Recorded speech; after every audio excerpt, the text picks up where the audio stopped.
যেদিন ক্লাসের সবচেয়ে সুন্দরী মেয়েটা সবার সামনে দাঁড়িয়ে কাঁদতে কাঁদতে বলেছিল আমি নাকি তার বুকে হাত দিয়েছিলাম, তাকে নষ্ট করতে চেয়েছিলাম।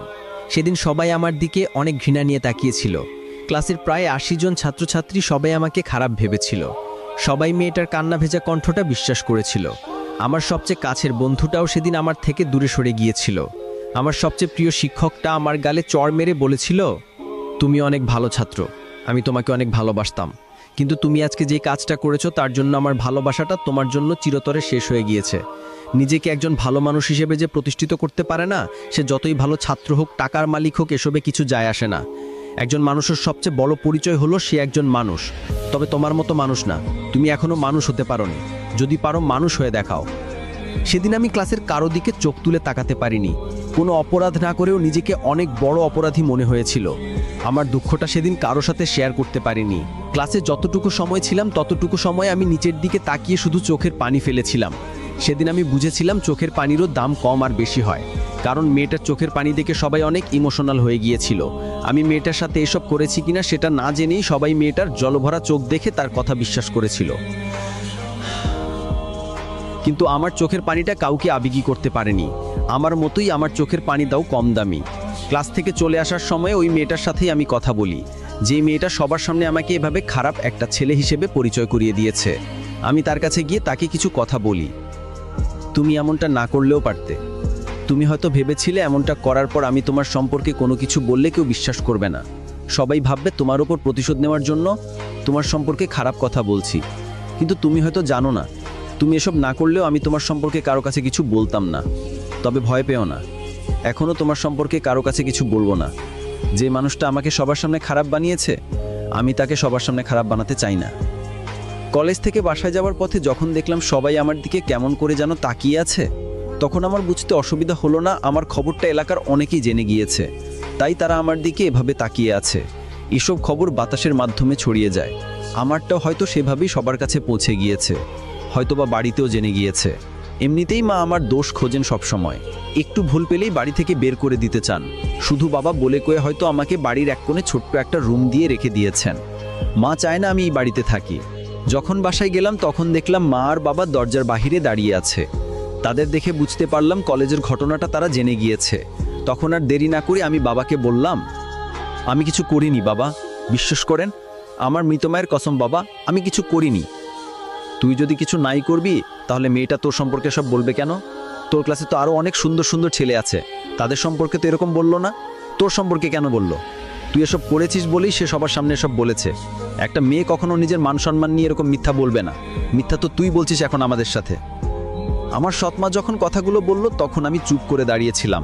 কি বলবো কিছু বুঝতে পারছিলাম না। তবে এটা বুঝতে পেরেছিলাম, যাই বলি না কেন আমার কথা কেউ এখন বিশ্বাস করবে না। হঠাৎ করেই মা বাবাকে যে কথাগুলো বলল সেই কথাগুলো শোনার জন্য আমি মোটেও প্রস্তুত ছিলাম না। তুমি তোমার ছেলেকে বাড়িতে রাখলে আমি থাকবো না, এই বাড়িতে থাকবো না। আমি কোনো ধর্ষককে এই বাড়িতে রাখতে চাই না।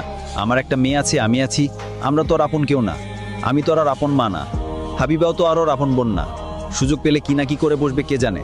তুমি ওকে বাড়ি থেকে বের করে দাও। মা যখন বাবাকে কথাগুলো বলল তখন আমার চোখ দিয়ে অনবরত পানি পড়ছে। আমি ভাবতাম সৎমা হলেও একদিন আমাকে ঠিকই নিজের মায়ের মতো আদর করবে।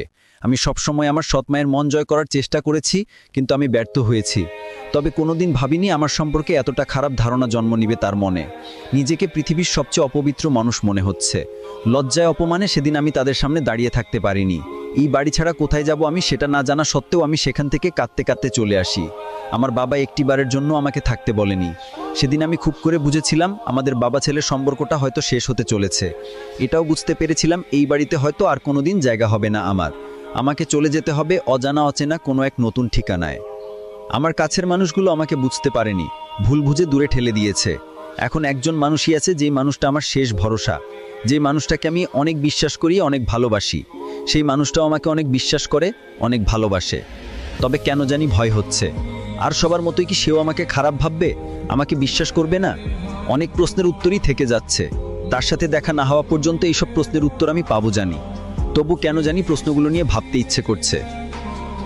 সেদিন রাতটা আমি সিয়াম নামের এক বন্ধুর বাসায় তার সাথেই থাকি।